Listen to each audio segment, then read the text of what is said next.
फरवरी 2020 में Erdogan Ukraine की राजधानी कीव की आधिकारिक यात्रा पर थे। व्यापार, कारोबार, वही हमेशा की कूटनीतिक बातचीत। लेकिन समारोह के दौरान कुछ अप्रत्याशित हुआ। एर्दोगान ने चिल्लाया, गौरव है यूक्रेन को, गौरव है यूक्रेन को, गौरव है यूक्रेन को। अब संदर्भ पर ध्यान दें। उस समय रूस ने पहले ही यूक्रेन से क्रीमिया को अवैध रूप से छीन लिया था और पूर्वी यूक्रेन में मॉस्को द्वारा समर्थित अलगाववादी समूहों के खिलाफ एक खूनी युद्ध 6 साल से चल रहा था। क्या आप उस चीख का बोझ महसूस करते हैं? नाटो की दूसरी सबसे बड़ी सेना वाले देश के नेता एर्दोगन, जो काला सागर का रास्ता नियंत्रित करते हैं, ऐसा नारा लगा रहे हैं जिससे पुतिन परेशान हो जाते हैं। लेकिन एक समस्या थी, और वो भी बड़ी समस्या। उसी समय जब एर्दोगन कीव में यह नारा लगा रहे थे, तुर्की रूस के साथ अपने संबंध मजबूत कर रहा था। रूसी तेल बड़ी मात्रा में तुर्की की रिफाइनरियों में आ रहा था। रूसी पर्यटक तुर्की के समुद्र तटों पर भीड़ लगा रहे थे। एर्दोगन और पुतिन लगातार मिल रहे थे और समझौते कर रहे थे, कैमरों के सामने मुस्कुराते हुए। तब वह नारा सिर्फ बातें ही लगती थी, एक दिखावटी कूटनीति। सी ब्रिज, एक तुर्की नौका रूस के सोची बंदरगाह के पास पहुंच रही है। जहाज पर उत्साहित यात्री, तैयार माल और 14 साल से बंद एक व्यापारिक मार्ग को फिर से खोलने की उम्मीद थी। काले सागर के दोनों किनारों के व्यापारी इस पल का इंतजार कर रहे थे। यह एक जीत होनी थी, इस बात का संकेत कि युद्ध के बावजूद व्यापारिक जीवन चलता रहा। लेकिन जब जहाज रूसी जल क्षेत्र में पहुंचा तो सन्नाटा छा गया। सोची कि अधिकारी कोई जवाब नहीं देते। कैप्टन संपर्क करता है पर कुछ नहीं होता। घंटे बीतते हैं, फिर बहाने मिलते हैं। सैन्य अभ्यास, दस्तावेजों की कमी और सुरक्षा समस्याएं। आमतौर पर हमारे सभी कानूनी परमिट और प्रस्थान की अनुमति दोनों बंदरगाहों के लिए मान्य होती है। तो हमने बुधवार को यात्रियों के साथ अपनी पहली यात्रा शुरू की, लेकिन किसी कारणवश जो हमें ठीक से पता नहीं है, हमने रूस में 2.5 दिन इंतजार किया। सभी दस्तावेज सही थे, यात्रियों की संख्या ज्यादा थी, खासकर रूसी यात्रियों की। फिर भी प्रवेश द्वार पर यात्रियों को छोड़ दिया गया। फिर आता है अपमानजनक हिस्सा। रूसी गोताखोर 8 घंटे तक फेरी के ढांचे का निरीक्षण करते हैं, जैसे वह कोई हथियारों से भरा दुश्मन जहाज हो। जो गोताखोर उस इलाके के नहीं थे, वे उसके चारों ओर गोता लगाने लगे, ये जांचने के लिए कि कहीं कोई सुरक्षा में कमजोरी तो नहीं है। अब वहाँ युद्ध के कारण एक समस्या है और इसी वजह से वे हर जहाज को शक की नज़र से देखते हैं। वे अपनी खुद की सावधानियां बरतते हैं, लेकिन हमें इससे कोई समस्या नहीं हुई। हम वैसे भी पास नहीं जा सकते थे, उन्होंने हमें वैसे भी पास नहीं जाने दिया। हमने यात्रियों की निकासी की भी मांग की, लेकिन उन्होंने वह भी नहीं किया। जिस देश में हम गए थे वह रूस है। जिन नागरिकों को हमने पहुंचाया वे रूसी नागरिक हैं। दूसरे शब्दों में उन्होंने अपने ही नागरिकों को पीड़ित किया। हम कंपनी के रूप में यात्रियों की शिकायतों का समाधान करते हैं और हर संभव सहायता देते हैं। क्षेत्र के गवर्नर वेनियामिन कोंद्रातियेव एक बयान जारी करते हैं जिसमें वे कहते हैं कि मार्ग को फिर से शुरू करना जल्दबाजी और असुरक्षित है। सी ब्रिज समुद्र में कई दिनों तक खुला रहता है। यात्री अनिश्चितता में रहते हैं। राशन खत्म होना शुरू हो जाता है। तब 9 नवंबर को जब कोई विकल्प नहीं बचा, कप्तान जहाज को वापस ट्रेबजोन की ओर मोड़ता है। अंकारा में, जो तुर्की की राजधानी है, इसे कोई गलतफहमी नहीं समझा गया। इसे वही समझा गया जो असल में था, एक सार्वजनिक अपमान। पुतिन संदेश दे रहे थे कि काला सागर पर उनका नियंत्रण है और वही तय करेंगे कौन आएगा या जाएगा। और तुर्की, खैर, उसे यह बात स्वीकार करनी पड़ेगी। लेकिन पुतिन एक बात भूल गए, तुर्की के पास भी एक दरवाजा है और वह दरवाजा कहीं ज्यादा महत्वपूर्ण है। आइए 11 दिन आगे बढ़कर 20 नवंबर तक चलते हैं। एस्टोरिया ग्रांडे, एक लग्जरी क्रूज जहाज, इस्तांबुल के करीब पहुंच रहा है, जिसमें सवार हैं 600 से ज्यादा रूसी पर्यटक, परिवार, रिटायर्ड लोग, वे लोग जिन्होंने पूरे साल इस यात्रा के लिए बचत की है। इस्तांबुल इस यात्रा का सबसे बड़ा आकर्षण था। ब्लू मस्जिद, ग्रैंड बाजार, बॉस्फोरस पर पुल। पर्यटक शहर को देख सकते थे, वे बहुत करीब थे। इस्तांबुल की रोशनियां मारमारा सागर में झिलमिला रही थीं। लेकिन जहाज नहीं रुकता। तुर्की अधिकारी कप्तान को कोई अनुमति नहीं देते, कोई जवाब नहीं देते। अस्टोरिया ग्रांडे 1-2 घंटे तक चक्कर लगाता है। यात्री उलझन में खिड़की से बाहर देखते हैं। इस्तांबुल वहां है लेकिन पहुंच से बाहर है। और फिर वापस लौटने का आदेश आता है, बिना किसी स्पष्टीकरण के, बिना किसी माफी के। तुर्की के परिवहन मंत्री अब्दुकादिर उरालोगलू ने बाद में वही बात कही जो सबको पहले से पता थी। रूस युद्ध में है और उसे कठिनाइयों का सामना करना पड़ा है। हम पारस्परिकता लागू करेंगे, आप इस बात का विश्वास रख सकते हैं। पारस्परिकता। अब रुकिए और सोचिए कि अभी अभी यहां क्या हुआ है। पुतिन ने व्यापारिक जहाज को लेकर तुर्की का अपमान किया। उसने सोचा था एर्दोगान इसे चुपचाप सह लेंगे, व्यापारिक हित ज्यादा मायने रखेंगे, लेकिन उसने नहीं सोचा था कि एर्दोगान को रूस के खिलाफ होने के लिए बहाने की जरूरत नहीं थी। उसे सिर्फ एक तर्क की जरूरत थी और पुतिन ने वो तर्क उसे खुद ही दे दिया। यूक्रेन को बचाओ। बचाओ। क्योंकि वह सिर्फ रूसी पर्यटकों के इस्तांबुल देखे बिना घर लौटने के बारे में नहीं था। यह एक युग का अंत था। वह युग जब एर्दोगान अनदेखी करते थे, जब दोनों एक ही मेज पर बैठते थे और दिखावा करते थे कि व्यापार और युद्ध को अलग किया जा सकता है। वह मेज अब पलट गई है और फिर चीजें तेजी से बढ़ने लगीं, क्योंकि जब ये दोनों जहाज सुर्खियों में आ रहे थे, उसी समय तुर्की और रूस के बीच के पानी में काला सागर सचमुच एक युद्ध का मैदान बनता जा रहा था। सचमुच। नवंबर के अंत में 2 टैंकर कायरोस और विराट, जो रूस के तथाकथित शैडो फ्लीट का हिस्सा हैं, यूक्रेनी नौसैनिक ड्रोन द्वारा निशाना बनाए जाते हैं। सबसे हैरानी की बात यह है कि यह घटना तुर्की के तट से सिर्फ 50 किलोमीटर दूर, लगभग इस्तांबुल के पीछे हुई। इन ड्रोन को, जिन्हें यूक्रेनी खुफिया एजेंसी ने सी बेबी नाम दिया है, छोटे, तेज और विस्फोटकों से भरे हुए हैं और उन्होंने काला सागर को रूस और तुर्की के लिए एक बुरे सपने में बदल दिया है। ठीक है, वह यह सब अपनी आंखों के सामने होते हुए देखता रहा।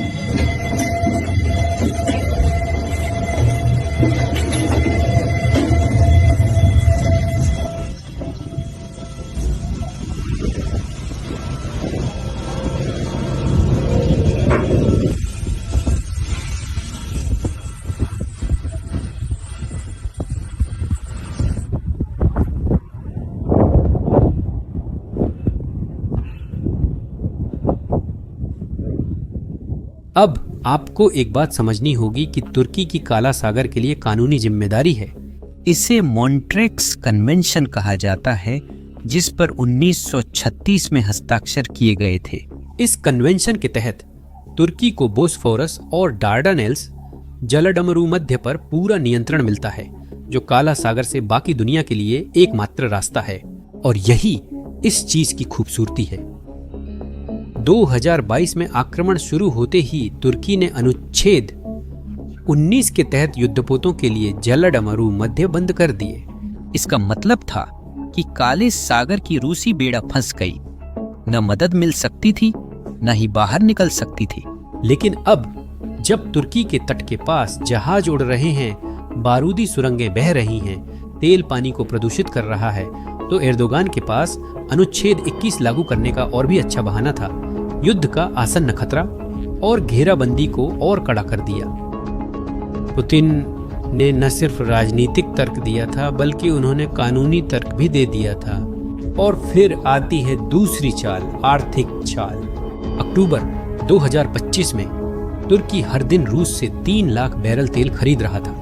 वह तीसरा सबसे बड़ा खरीदार था, सिर्फ भारत और चीन के बाद। 1 महीने बाद नवंबर में यह संख्या घटकर 2 लाख बैरल रह गई, यानी 1/3 की कटौती। एकदम अचानक यह दुर्घटना नहीं बल्कि एक संदेश था।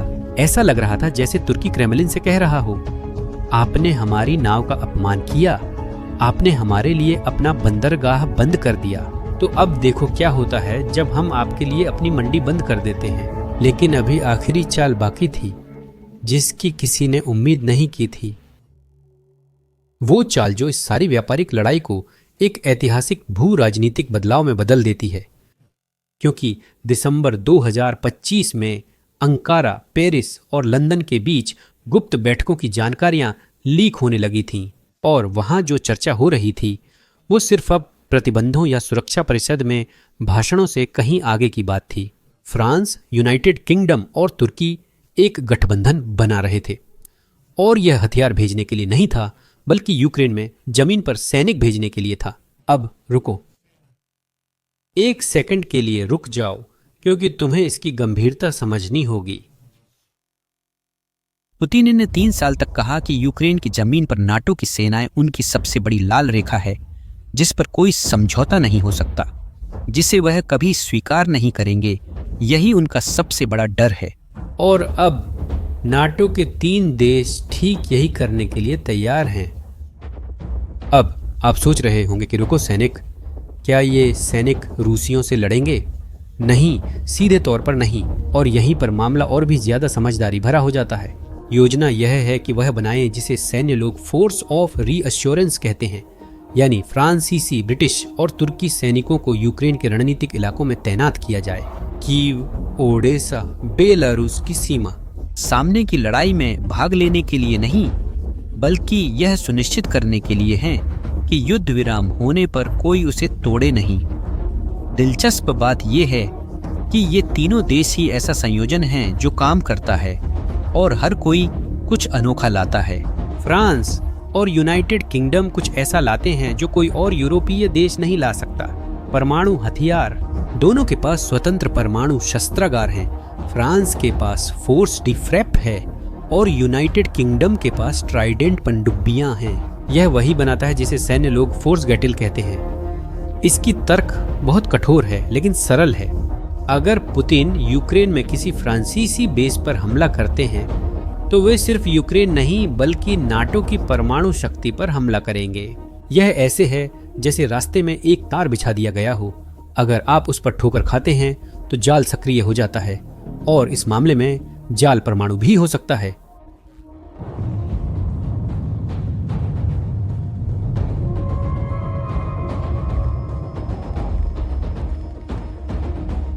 समझ रहे हैं आप यहाँ का खेल? यह लड़ाई नहीं, बनाने के बारे में है। पुतिन के लिए हमला करना असंभव है बिना इसे ऐसी जंग में बदले जिसे वह जीत नहीं सकते। ठीक है, फ्रांस और यूनाइटेड किंगडम परमाणु प्रतिरोध लाते हैं, लेकिन असली ताकत कौन लाता है? किसके पास इतने सैनिक, पर्याप्त उपकरण और सही भौगोलिक स्थिति है कि यह सब सच में काम कर सके? तुर्की। तुर्की, हाँ, नाटो की दूसरी सबसे बड़ी सेना, 5 लाख से ज्यादा सक्रिय सैनिक, टैंक, ड्रोन, तोपखाना और सबसे जरूरी बात, काला सागर पर पूरा नियंत्रण। मॉन्ट्रो कन्वेंशन की वजह से, याद है मैंने कहा था कि यह कन्वेंशन विदेशी युद्धपोतों को सीमित करता है। वे सिर्फ 21 दिन तक काला सागर में रह सकते हैं और कुल मिलाकर सिर्फ 45,000 टन की टन क्षमता की अनुमति है। इसका मतलब है कि संयुक्त राज्य अमेरिका, फ्रांस या यूनाइटेड किंगडम वहां स्थायी बेड़ा नहीं रख सकते। तुर्की ऐसा इसलिए कर सकता है क्योंकि वह काला सागर के तटवर्ती देशों में है। बिना किसी सीमा के तुर्की की फ्रिगेटें ओडेसा से निकलने वाले अनाज मार्गों की गश्त कर सकती हैं। वे वाणिज्यिक जहाजों को एस्कॉर्ट कर सकती हैं। वे नाटो के दक्षिणी हिस्से में नो फ्लाई जोन बना सकती हैं। यूक्रेन और रूस कुछ भी नहीं कर सकते इसे रोकने के लिए। और भी बहुत कुछ है, बहुत ज्यादा।